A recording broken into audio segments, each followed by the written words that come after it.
News এট 6 আমরা প্রথমেই কিন্তু মুখ্যমন্ত্রীর নতুন প্রকল্পের ঘোষণার দিকেই নজর রাখবো। আপনারা সকলেই নিশ্চয়ই উদ্বুদ্ধ হচ্ছেন, অনেকেই মনে করছেন যে কি ধরনের প্রকল্প এটা, এই প্রকল্পের মাধ্যমে কি কি সুবিধা পাওয়া যাবে সেই বিষয়ে আজকের আলোচনা। কারণ 26-এর ভোটের আগে নতুন প্রকল্প ঘোষণা করলেন মুখ্যমন্ত্রী মমতা বন্দ্যোপাধ্যায়।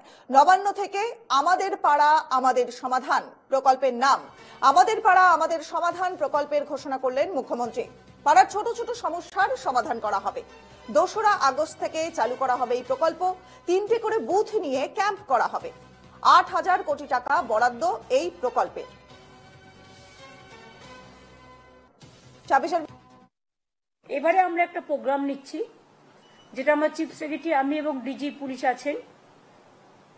এই প্রোগ্রামটার নাম হবে আমাদের পাড়া আমাদের সমাধান। অনেক সময় দেখি ছোট ছোট পাড়ায় হয়তো একটা কলের দরকার, হয়তো একটা ছোট্ট পাড়া, তার একটা ছোট্ট গ্রামীণ রাস্তা অল্প করে করে দিলে তাকে কাদায় হাঁটতে হয় না। অনেক সময় আমরা বিদ্যুৎ পৌঁছেছি অনেক জায়গাতেই, কিন্তু বাই চান্স যদি কোনো জায়গা বাদ হয়ে যায়, যেখানে ইলেকট্রিসিটি নেই, হয়তো একটা ইলেকট্রিক পোল বসাতে হবে বা বর্ষায় ভেঙে গেছে, এই রকম ধরনের ছোট ছোট কাজগুলো সারা দেশে এইরকম উদ্যোগ এই প্রথম। আমাদের অফিসাররা তাদের সাথে আলোচনা করবেন। 3টে বুথ নিয়ে একদিন করে ক্যাম্প হবে পাড়ায় পাড়ায়, মানে 3টে বুথ নিয়ে। আমাদের 80,000 বুথ আছে। এক একটা বুথের জন্য আমরা এর জন্য ছোট ছোট কাজ করার জন্য 10 লক্ষ টাকা করে স্যাংশন করব। তার মানে এখানে প্রায় 8,000 কোটি টাকার উপর সরকারের।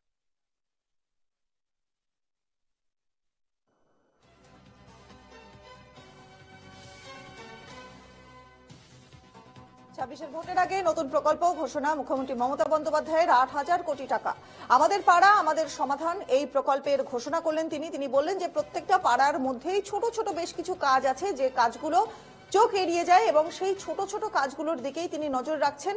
তিনি চাইছেন যে পাড়ার ছোট ছোট সমস্যার সমাধান হবে এই নতুন প্রকল্পের মাধ্যমে। আগামী 2রা আগস্ট থেকে চালু করা হবে এই প্রকল্প, এবং পুজোর জন্য মাঝখানে 15 দিন বন্ধ থাকবে এই প্রকল্প, কিন্তু পুজোর পরে অর্থাৎ পুজোর আগে যে প্রকল্প শুরু হবে সেটাই পুজোর পরে কন্টিনিউ করা হবে।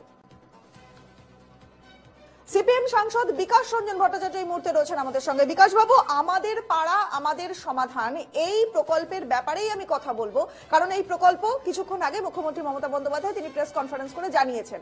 আচ্ছা, গতকালকে তো 21শে জুলাই গেল, আমাকে একটু প্লিজ ক্লারিফাই করতে পারবেন যে গতকাল তিনি কিন্তু এই ঘোষণাটা করেননি, কিন্তু আজকে করলেন। শুনুন, এই যে প্রকল্পের নাম করলেন না আমাদের পাড়া আমাদের সমাধান, এটা নতুন কিছু না। এটা তো আমি সেই 2012-13 সালে যখন নাকি মধ্যম গ্রামে একটি ট্যাক্সি ড্রাইভারের মেয়েকে ধর্ষণ করা হয়েছিল, সেইখানে যখন আমি যাই তখন ওখানে তৃণমূলীরা আমাকে ঘেরাও করে বলেছিল আপনি কেন এসেছেন, এটা আমাদের পাড়া আমাদের সমাধান।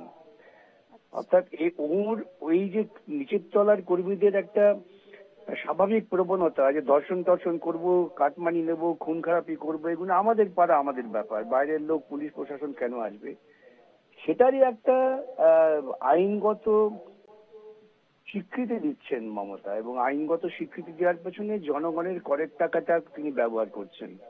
অর্থাৎ এখন এলাকায় এলাকায় তৃণমূল কংগ্রেসের কর্মীদের আরো কাটমানি বৃদ্ধি, ধর্ষণ করার স্বাধীনতা, এবং সেই সব ব্যাপারে পুলিশ বা অন্য কারো অধিকারে হস্তক্ষেপ করতে পারবেন না, সেই প্রকল্পেরই তিনি রূপায়ণ করছেন, অন্য কিছু নয়। সেই জন্য 21শে জুলাই পাবলিকলি ওটা বলতে সাহস পাননি, এখন পরে প্রেস কনফারেন্স করে বলছেন।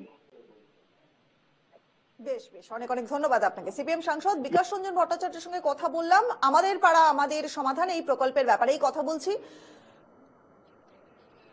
বিজেপি নেতা শঙ্কর ঘোষের সঙ্গে আমরা যোগাযোগ করেছি। আসুন শঙ্কর ঘোষের সঙ্গে কথা বলি। শঙ্কর বাবু, এই কিছুক্ষণ আগে মুখ্যমন্ত্রী মমতা বন্দ্যোপাধ্যায় তিনি কিন্তু আমাদের পাড়া আমাদের সমাধান নামের একটি প্রকল্প ঘোষণা করলেন, এবং পরিষ্কার তিনি বললেন কোনো বড় কাজ নয়, পাড়ায় ছোট ছোট এমন কিছু সমস্যা দেখা যায় যেগুলোর সমাধান করা হবে এই প্রকল্পের মাধ্যমে। আপনি কি বলবেন এই প্রকল্প সংক্রান্ত বিষয়ে? দেখুন, পাড়ায় সমাধান বলে একটা প্রকল্প এই রাজ্য সরকারের ছিল, যে প্রকল্প নিয়ে প্রচুর দুর্নীতির অভিযোগ ইত্যাদি রয়েছে। এবার এই যে নতুন প্রকল্প উনি ঘোষণা করেছেন, নির্বাচন 2026-এ, ফলে স্বাভাবিকভাবে এটা বোঝা যাচ্ছে যে নির্বাচনের আগে তিনি কিছু তার চিরাচরিত গিমিক বা তার পলিটিক্স এর অঙ্গ হিসাবেই এটাকে দেখেছেন। প্রথমত প্রকল্পের টাকা কোথায় আছে, কোথা থেকে আসবে, এই বিষয়গুলো বিস্তারিতভাবে জানা দরকার। এবং এই সুযোগে আপনাদেরকে জানিয়ে রাখি, রাজ্য সরকারের যা নিজস্ব আয় আছে সেই দিয়ে এই সরকার যা ধার করেছে তার ইন্টারেস্ট, সরকারি কর্মচারীদের মাইনে এবং পেনশন, সেটা পর্যন্ত দিতে পারে না। এতে খরচা হয় প্রায় 1,13,000 কোটি টাকা। আর রাজ্য সরকারের নিজস্ব আয় হচ্ছে এই 86 থেকে 89,000 কোটি টাকা। ফলে এই সরকারের বিভিন্ন জনমুখী প্রকল্প থেকে শুরু করে পরিকাঠামোগত উন্নয়ন ইত্যাদি, এগুলো মূলত কেন্দ্রের সরকারের বিভিন্ন প্রকল্পের অর্থ এবং মার্কেটজাত ঋণ থেকে এই প্রকল্পগুলো চলে। ফলে নতুন প্রকল্প তো হাজার উনি ঘোষণা করতে পারেন, কিন্তু সেই প্রকল্পের অর্থ কোথা থেকে আসবে এটাও যেরকম প্রশ্ন। আবার অন্যদিকে রাজ্য সরকারি কর্মচারীদের দিয়ে না দিয়ে তাদেরকে মামলার পর মামলা করে যাওয়া, এতে একটা জিনিসই প্রমাণিত হয়, এই সরকার সর্বাঙ্গীন অর্থে আর্থিকভাবে শুধু দেউলিয়া নয়, মানসিকভাবেও দেউলিয়া হয়ে যাবে। শঙ্করবাবু, আপনি দুর্নীতির প্রসঙ্গটা তুললেন, আমি আরেকটু জানতে চাইবো, মুখ্যমন্ত্রী কিন্তু এই প্রকল্প ঘোষণার আগেই শুরুতেই তিনি কিন্তু বলেছেন যে কেন্দ্রের কাছ থেকে কোনো সাহায্য পাওয়া যায়নি এবং কত টাকা বকেয়া আছে সে বিষয়ে তিনি বলেছেন। আচ্ছা, আপনি এই যে দুর্নীতির কথাটা বললেন, তাহলে আপনার কি মনে হচ্ছে যে এই যে প্রকল্পটা ঘোষণা করা হয়েছে এই প্রকল্পের সঙ্গে দুর্নীতির একটা মেলবন্ধন রয়ে গেছে, একটা লিংক রয়ে যাচ্ছে? মুখ্যমন্ত্রী কিছু পাগলের প্রলাপ বলেন, মিথ্যা ভাষণ দেওয়াটাও এক ধরনের দুর্নীতি। কেন্দ্রীয় সরকারের প্রকল্পের সহযোগিতা এবং বাজারজাত ঋণ, এই দুটো যদি সরিয়ে নেওয়া হয়, আমি চ্যালেঞ্জ করে বলছি এই রাজ্যের সরকারের হাতে কোনো অর্থই থাকবে না। ফলে এই ধরনের মিথ্যে ভাষণ না দিয়ে কেন্দ্রীয় সরকারের প্রকল্প, কেন্দ্রীয় সরকারি অর্থ হোক, আমাদের মার্কেট লোন হোক, ইত্যাদি বিষয়গুলো মানুষের সামনে বলার মতন সৎ সাহস থাকা দরকার। আর পাড়ায় সমাধান প্রকল্প আপনারা দেখেছেন যে বিভিন্ন ধরনের দুর্নীতি, এমনকি পরিকাঠামোগত উন্নয়নের প্রশ্ন হোক, কিংবা এমনও আমি দেখেছি যে শিক্ষক শিক্ষিকাদের বদলি, সেটাও পাড়ার সমাধানের নাম দিয়ে করিয়ে দেওয়া হয়েছিল। ফলে এটা ধরেই নিতে পারেন। আপনার বক্তব্য একেবারেই পরিষ্কার। বিজেপি বিধায়ক শঙ্কর ঘোষের সঙ্গে কথা বললাম, এবার একটু কংগ্রেসের বক্তব্য শুনবো। সৌম্য আইচরা এই মুহূর্তে রয়েছেন আমাদের সঙ্গে। সৌম্য বাবু, একদম পরিষ্কার আমি জানতে চাইছি, এই যে প্রকল্প আমাদের পাড়া আমাদের সমাধান, এই প্রকল্পে মুখ্যমন্ত্রী বলছেন পাড়ার ছোট ছোট সমস্যার সমাধান হবে, আপনার রিয়াকশন? যদি একটা কথা আছে, মুঙ্গিরি লালের হাসিন স্বপ্নে, ভাঁড়ের মা ভবানী 2 টাকা নেই সরকারের, রোজগার 1 টাকা নেই, 5 টাকা খরচা দিয়ে দিতে পারছে না যে সরকার, আদালতে হলফনামা দিয়ে বলছে আমাদের পাড়া আমাদের সমাধান। ভোট এসে গেছে, তাই এখন মানুষকে বোঝাচ্ছে আমাদের পাড়া আমাদের সমাধান, পাড়ায় সমাধান করবে, মানে আর টাকা পয়সাও দিতে হবে না, ভোটের পরে আবার সব ভুলে যাবে, ডবল চাকরির মতো আর কি। তো এই আর কি খেয়ালি পোলাও আর কি, তাতে একটু বেশি ঘি মেশালে অসুবিধে কি আছে, মিশিয়ে দিয়েছেন, বাকিটা আবার বাংলার জনগণ বুঝবে, এরকম একটা ব্যাপার আর কি। প্রতিবার ওই গাজর ঝোলানো, এই প্রকল্প দিনের আলো দেখবে না।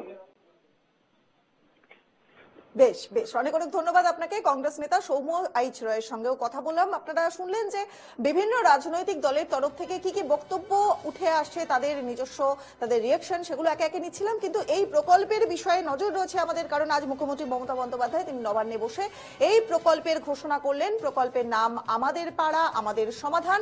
আগামী আগস্ট মাসের 2 তারিখ থেকে এই প্রকল্প শুরু করা হবে। 3টে করে বুথ নিয়ে ক্যাম্প করা হবে এবং সাধারণ মানুষ তারা গিয়ে এই ক্যাম্পে নিজেদের সুবিধা অসুবিধার কথা জানাবে। এবং মুখ্যমন্ত্রী বলছেন যে পাড়ার একেবারে ছোট ছোট যে সমস্যাগুলো, হয়তো কোথাও জলের সমস্যা, ছোট একটা কল বসালেই সেই সমস্যা সমাধান হয়ে যাবে, কিংবা একটা ছোট রাস্তা, যে রাস্তাটা পারাপার করবার জন্য কাদা পেরিয়ে যেতে হয় মানুষকে, সেই ছোট রাস্তাটাকে তৈরি করে দেওয়া হবে। এভাবে পাড়ার যে ছোট ছোট সমস্যা সেইগুলোর দিকে নজর দেওয়া হবে। অর্থাৎ বুঝতেই পারছেন 26-এর নির্বাচনের আগে বড়সড় প্রকল্পের ঘোষণা করলেন ছোট ছোট কাজের মাধ্যমে।